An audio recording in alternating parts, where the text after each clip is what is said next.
एक मकड़ी अपना जाल बनाने के लिए एक जगह ढूंढ रही थी। वह चाहती थी कि उसका जाल ऐसी जगह पर हो जहाँ ढेर सारे कीड़े मकोड़े मक्खियाँ आकर फंसे। इस तरह वो मजे से खाते पीते ऐश आराम करे।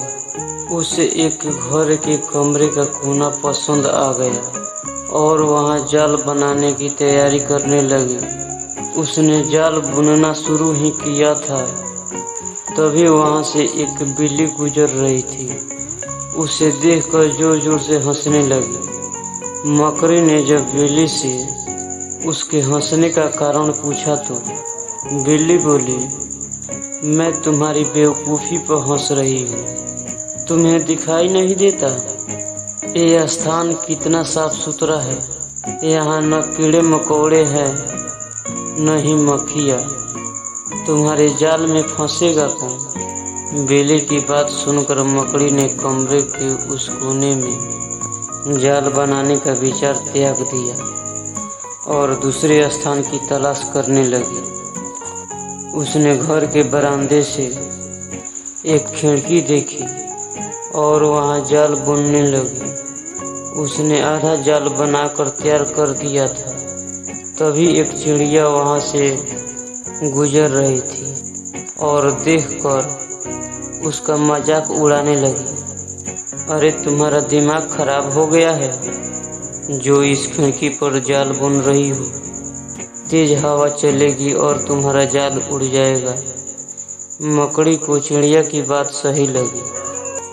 उसने तुरंत खिड़की पर जाल बुनना बंद कर दिया और दूसरा स्थान ढूंढने लगी। ढूंढते ढूंढते उसकी नज़र एक पुरानी अलमारी पर पड़ी।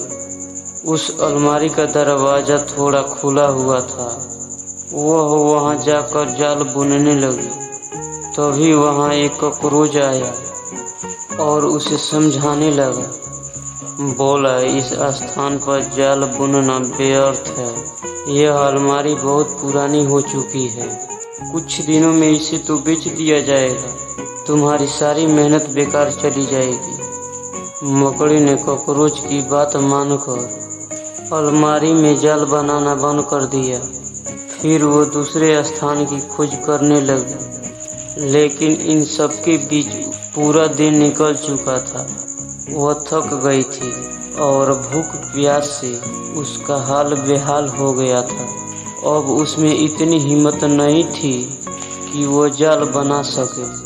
थक हार कर वह एक स्थान पर बैठ गई। वहीं एक चींटी बैठी हुई थी। थकी हारी मकड़ी को देखकर चींटी बोली, मैं तुम्हें सुबह से देख रही हूँ।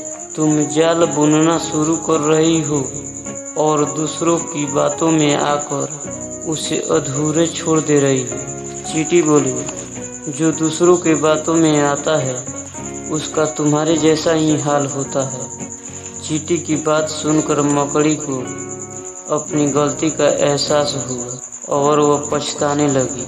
इसीलिए अक्सर ऐसा होता है कि हम नया काम शुरू करते हैं और नकारात्मक मानसिकता के लोग आकर हमें हतोत्साहित करने लगते हैं। वे भविष्य की परेशानियां और उसकी समस्याएं गिराकर हमारा हौसला तोड़ने की कोशिश करने लगते हैं। कई बार हम उनकी बातों में आकर अपना काम उस स्थिति में छोड़ देते हैं जब वह पूरा होने की कगार पर होता है और बाद में समय निकल जाने पर हम पछताकर रह जाते हैं। आवश्यकता है कि जब हम कोई नया काम शुरू करें तो पूर्ण सोच विचार कर करें और उसके बाद आत्मविश्वास और दृढ़ निश्चय के साथ उस काम में जुट जाएं। काम अवश्य पूरा होगा। जीवन में सफलता प्राप्त करनी है तो लक्ष्य के प्रति ऐसा ही दृष्टिकोण रखना होगा। मंजिलें क्या हैं, रास्ते क्या हैं, हौसला हो तो फैसला क्या है।